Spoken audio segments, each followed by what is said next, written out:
제6차 평화통일 월요기도회 총회가 주관하고 평균노회가 주관하는 기도회 평화통일의 그날까지 지속되고 중단 없이 지속되는 기도회입니다.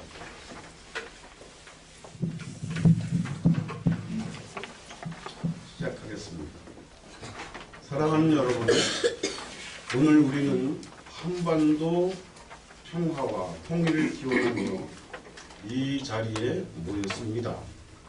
평화의 왕으로 오신 예수 그리스도를 따르고자 성령의 충만함으로 모인 여러분, 이제 하나님께서 부르시는 예배로 나아오십시다. 성삼위일체이신 하나님께서 강림하시어 우리와 함께 하실 것입니다. 침묵으로 주님의 임재를 기다립니다.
참되게 예배를 드리는 사람들이 영과 진리로 하나님께 예배를 드릴 때가 옵니다. 지금이 바로 그 때입니다. 하나님이십니다. 그러므로 하나님께 예배를 드리는 사람은 영과 진리로 예배를 드립니다. fun전교회 김상호 장로님 나오셔서 공동 기도해 주시겠습니다.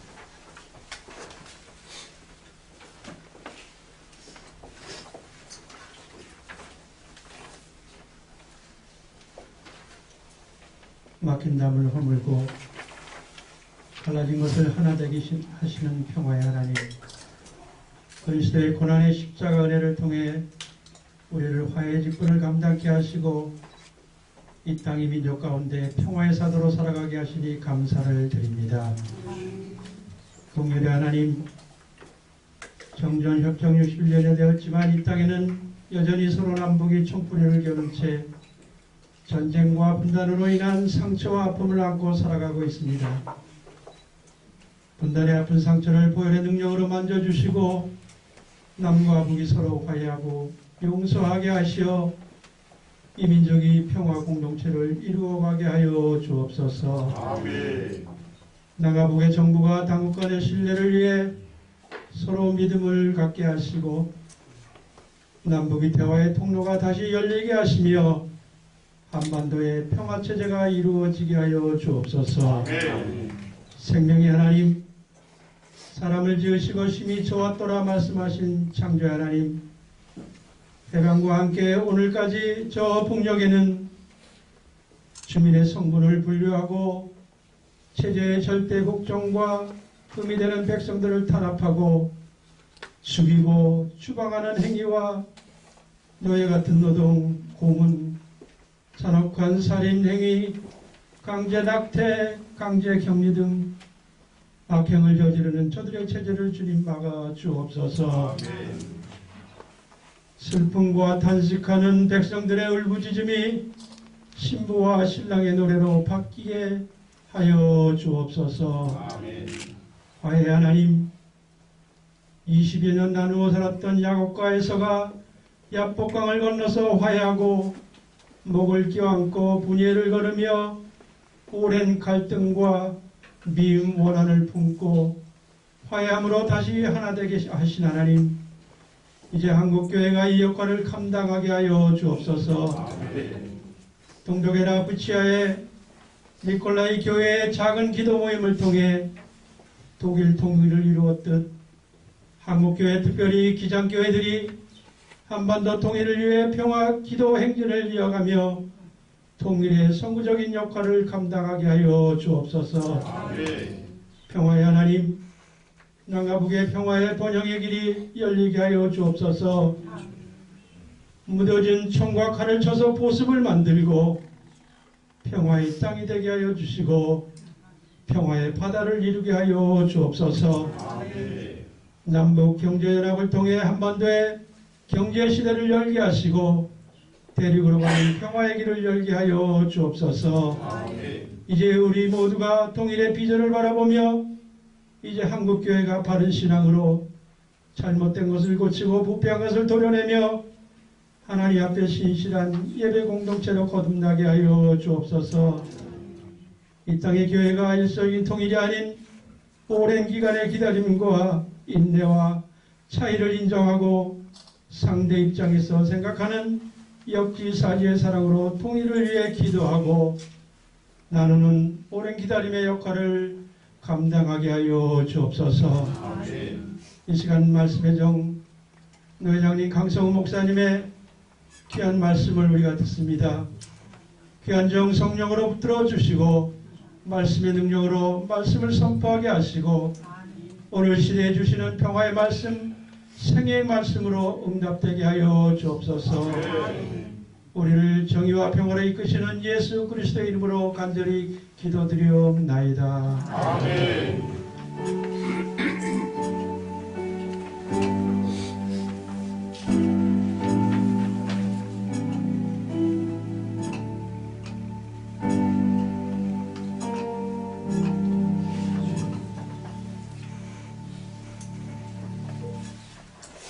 하나님의 말씀 에스겔 37장 15절에서 23절 말씀까지입니다.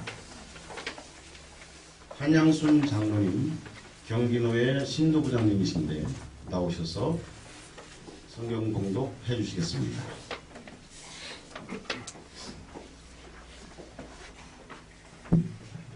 에스겔서 37장 15절로 23절 말씀을 봉독해 올리겠습니다. 여호와의 말씀이 또 내게 임하여 이르시되 인자야 너는 막대기 하나를 가져다가 그 위에 유다와 그 짝 이스라엘 자손이라 쓰고 또 다른 막대기 하나를 가지고 그 위에 에브라임의 막대기 곧 요셉과 그 짝 이스라엘 온 족속이라 쓰고 그 막대기들을 서로 합하여 하나가 되게 하라. 내 손에서 돌이 하나가 되리라.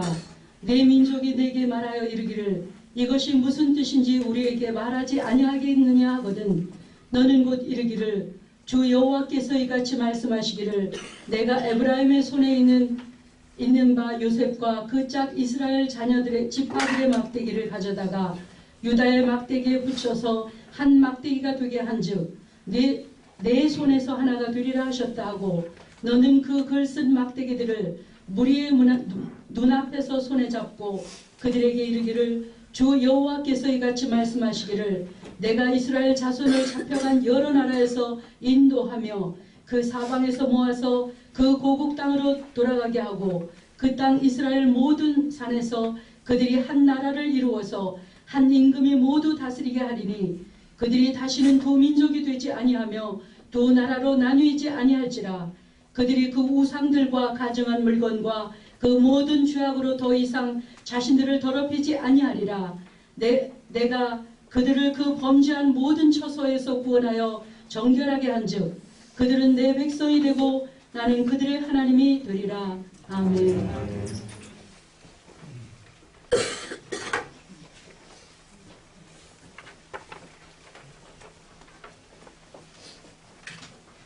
특송 순서인데요. 순성국의 이동순 목사님께서 특송을 해주시겠습니다. 제목은 광야에서입니다.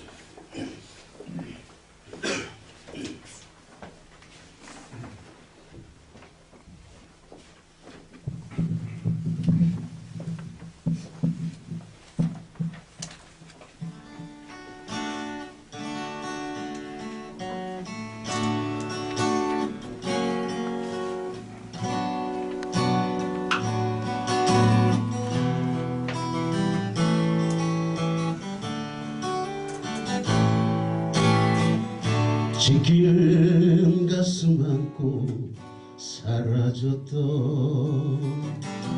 이 땅에 피울음이다. 부둥킨 두 팔에 솟아나는 하얀 옷에 빗줄기 있다. 해 뜨는 동해에서 해지는 서해까지 뜨거운 남도에서 까마란 한 주걸 판 우리와 지가난하리요 우리 아치 주저하리요 다시 서는 저 들판에서 뜨거운 흘려 지키는 가슴 안고 사라졌던 이 땅에 피울음이다. 부둥킨 두 팔에 솟아나는 하얀 옷에 빗줄기 있다. 해 뜨는 동해에서 해지는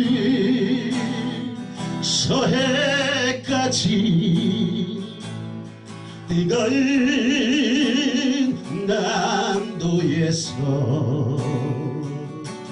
강활한 한 주걸 판 우리 아직 가난하려 우리 어찌 주저하려 다시 서는 저 들판에서 움켜쥔 뜨거운 흙이여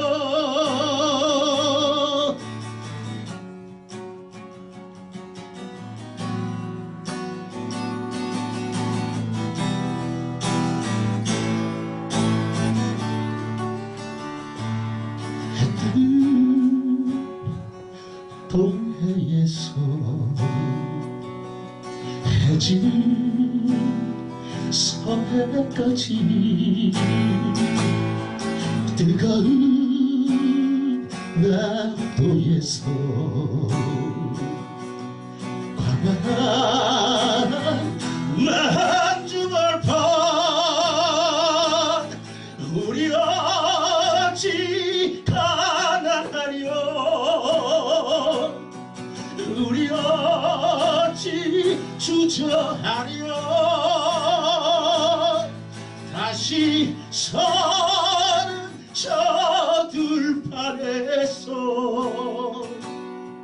움켜쥔 뜨거운 흙이여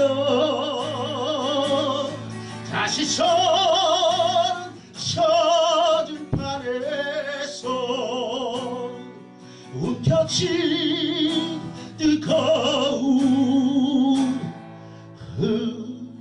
흙이여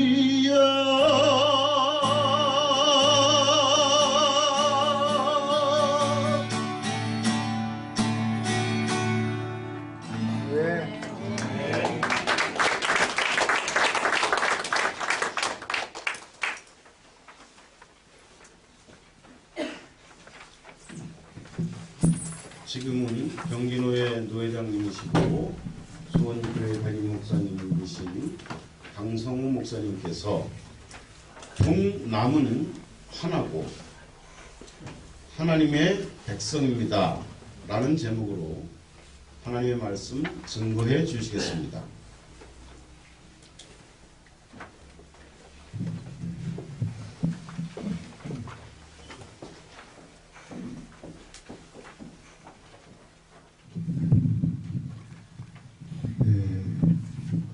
이동수 목사님의 그 통일의 영혼, 아주 뜨거운 열정, 그것이 저의 마음 깊숙한 곳까지 이렇게 전달되는 느낌을 받았습니다. 저만의 느낌이 아니더라고 생각합니다. 우리 모두에게도 똑같은 느낌을 받으신 줄 믿습니다. 고난주간 월요일에 평화통일을 기원하는 평화통일 월요 기도회에 함께하신 우리 모두에게 고난당하는 것이 내게 유익이라 말씀하신 우리 하나님의 은총이 우리 가운데 임하시기를 주님의 이름으로 축원합니다. 오늘 본문에 있는 말씀은 우리가 잘 아는 대로 여호와 하나님께서 선지자 에스겔에게 말씀하신 내용입니다. 내용은 이렇습니다.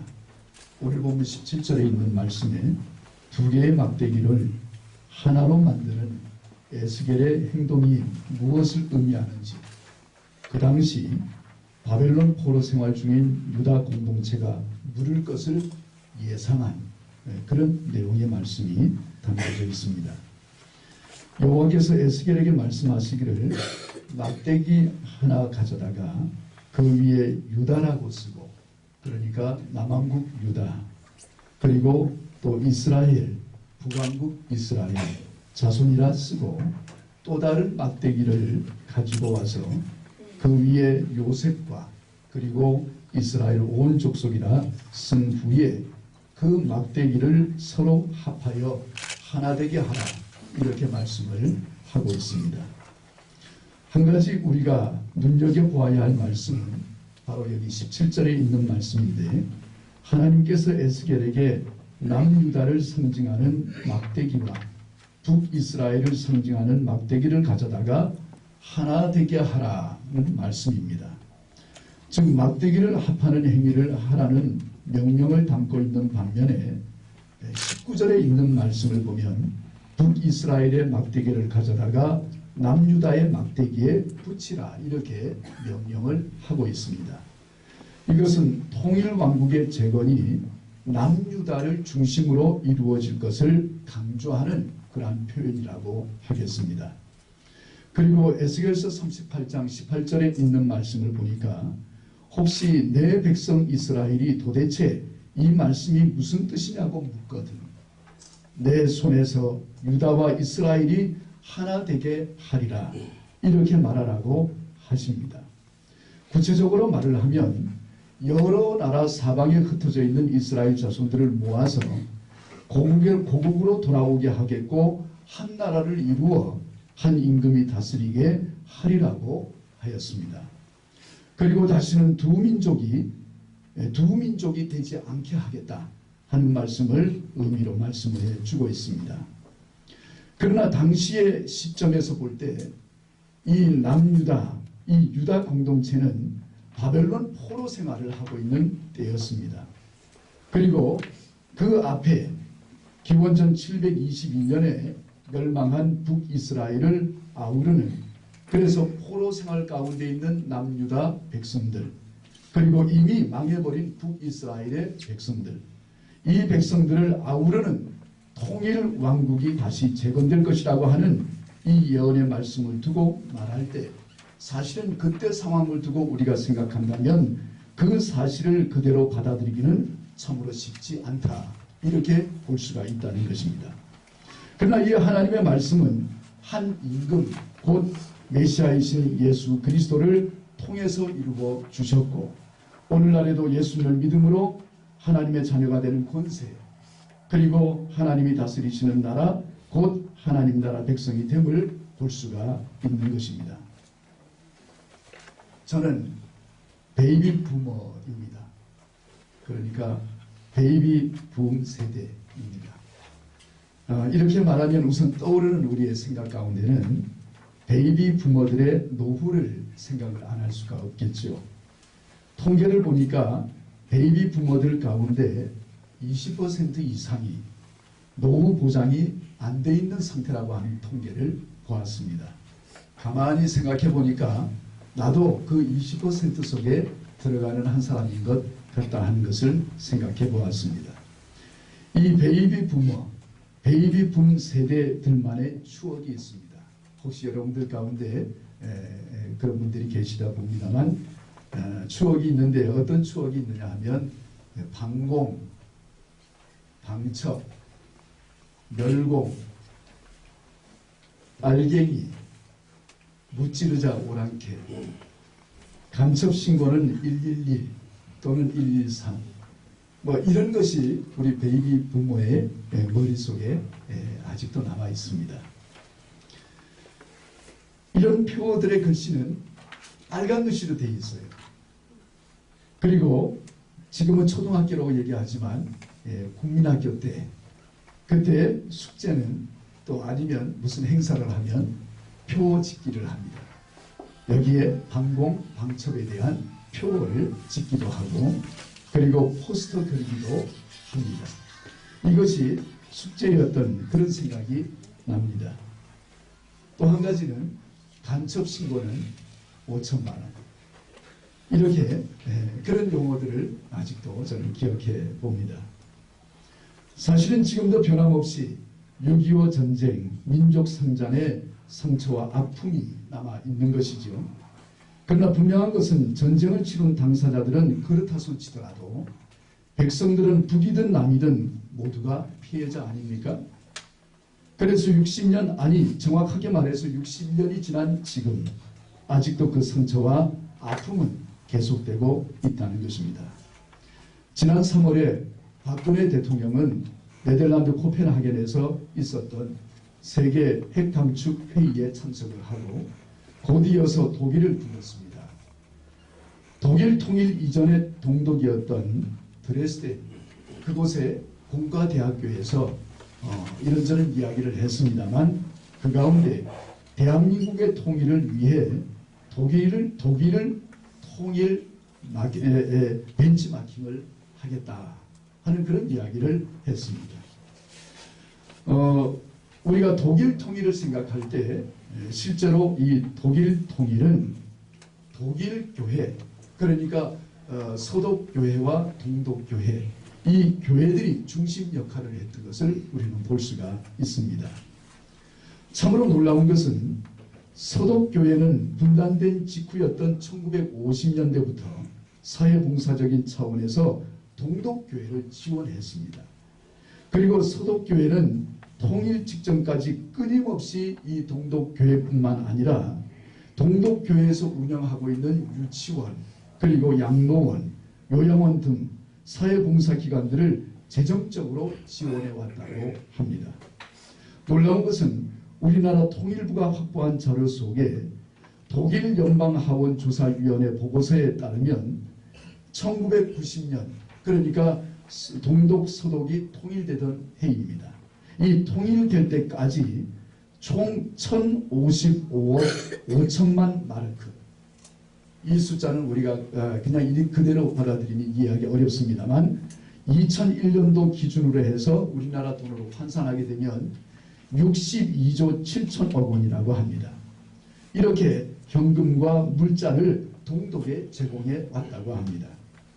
이 중 서독 정부는 296억 5천만 마르크, 그러니까 우리 한국 돈으로 17조 8천억 원, 또 민간은 이보다 훨씬 많은 748억 마르크, 그러니까 약 44조 9천억 원을 지원했다고 합니다. 게다가 민간 지원 대부분이 서독교회의 지원금, 그리고 서독교인들의 성금으로 이루어졌다는 것이죠.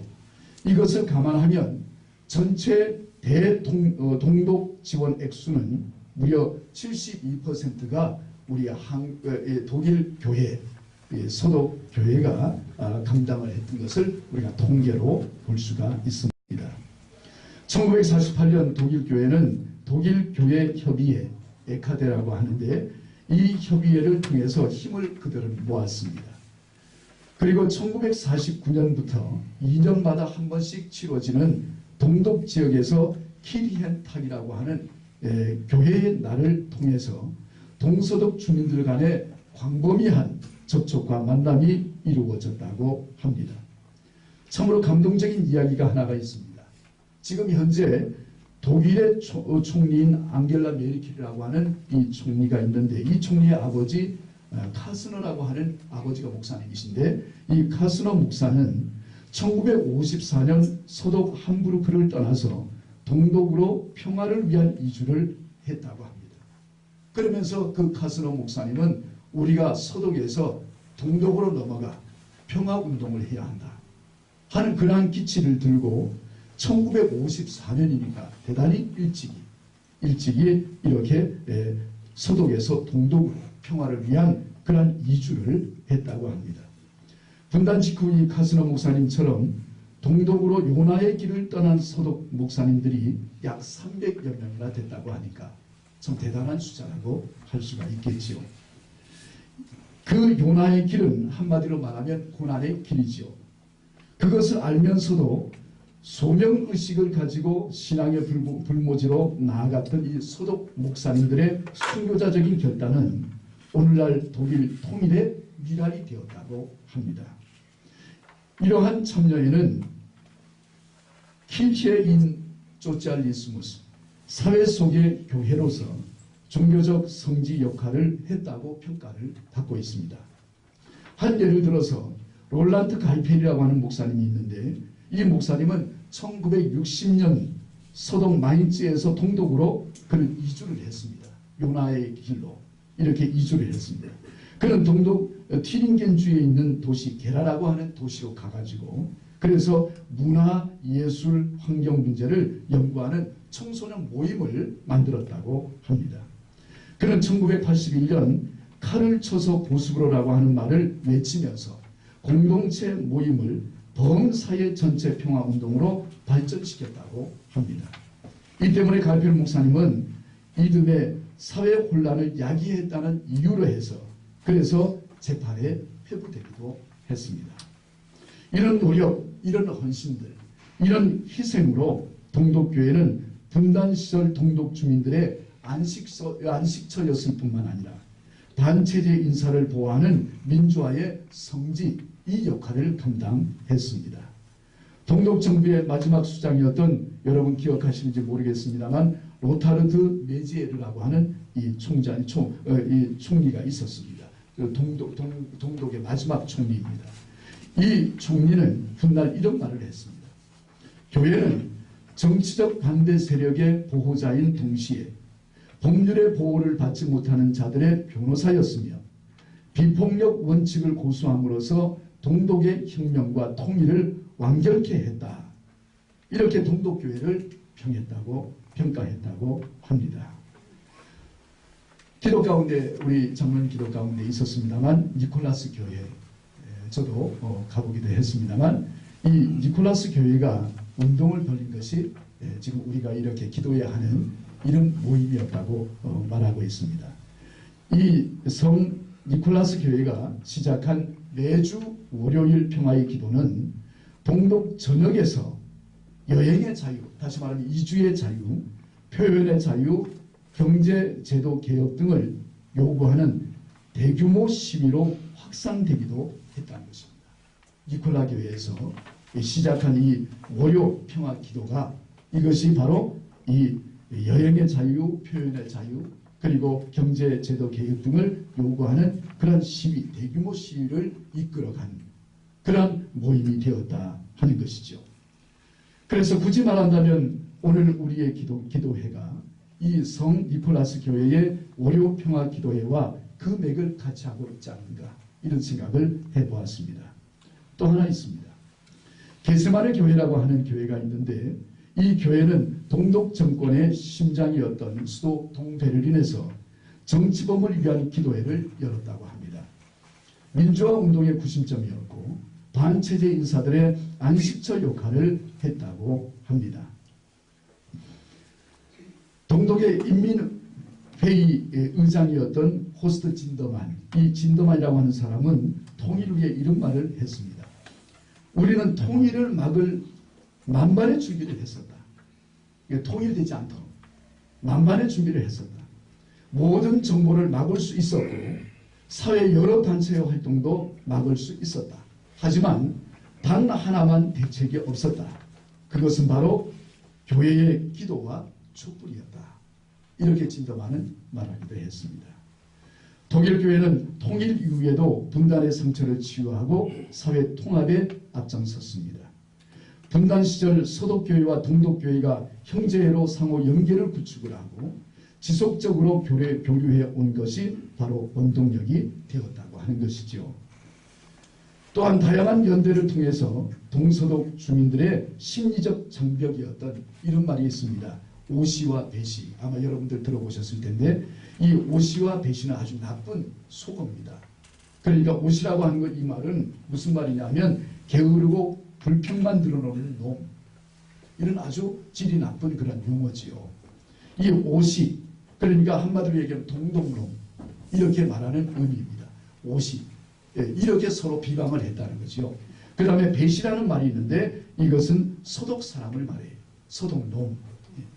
그 뜻은 거드름만 피우고 잘난 척하는 놈, 이런 의미가 담겨져 있습니다. 그래서 그때 당시에 오시와 배시, 여기 오라고 하는 것은 오스트, 동쪽에 있는, 그 다음에 배시, 이 W, 이것은 베스트, 서부, 서쪽을 말하지 않습니까? 그래서 오시와 배시, 이런 비속어가 이제는 사라지게 되었다.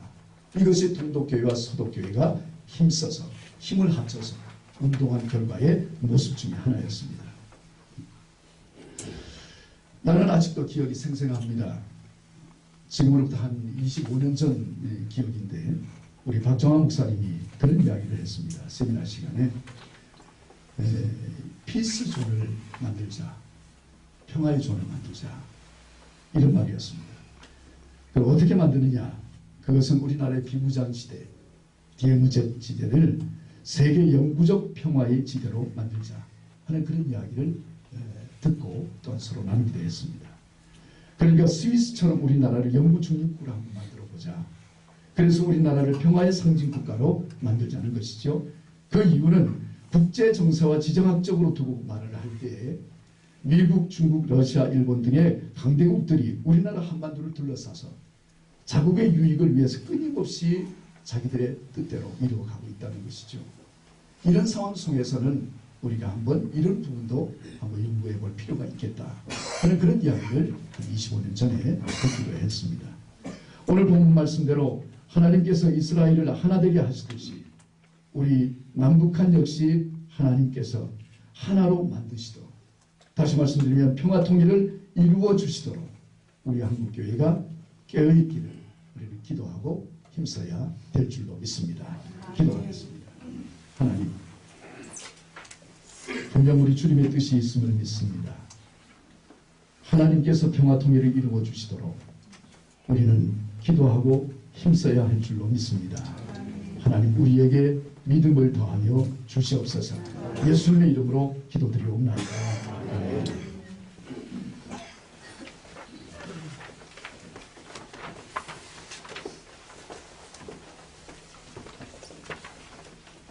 중보 기도를 드립니다. 생명의 주님, 이 시간 한반도의 평화를 위해 고개 숙여 기도하는 저희의 기도를 들으소서.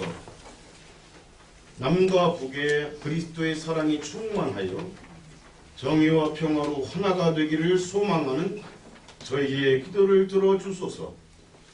저희로 복음의 씨앗을 널리 퍼뜨리는 결단을 하게 하시고 한 마음으로 국력의 동포를 위하여 기도하게 하소서.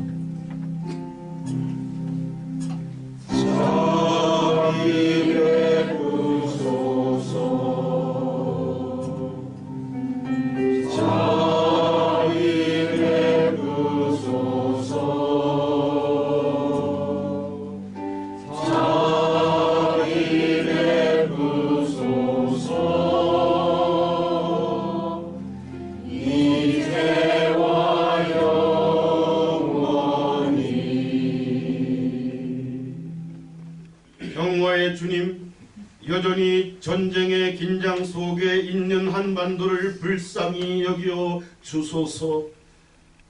정전협정 60년, 이제 그 긴 전쟁을 끝내고 평화협정을 체결하여 공멸하는 전쟁의 위협 속에서 저희가 해방되도록 역사하여 주소서. 남과 북이 진정 평화를 선택할 수 있도록 저희의 이기심과 분열주의를 다스려 주소서. 자비 베푸소서. 자비 베푸소서. 자비 베푸소서.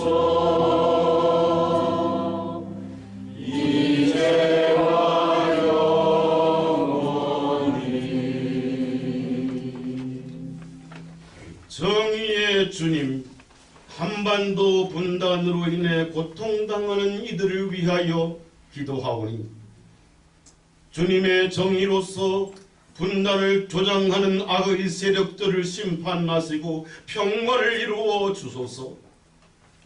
이산가족의 아픔을 살펴주시어 그 어떤 제약으로도 인륜적 상봉을 막을 수 없음을 온 천하로 알게 하여 주시고 만남의 기쁨을로 통일이 속히 이루어지게 하소서.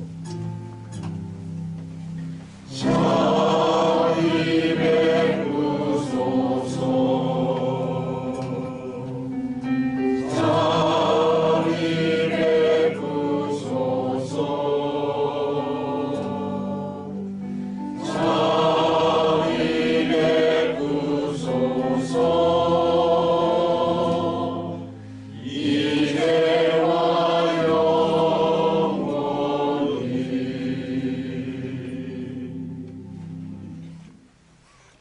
주님 한자리 있겠습니다.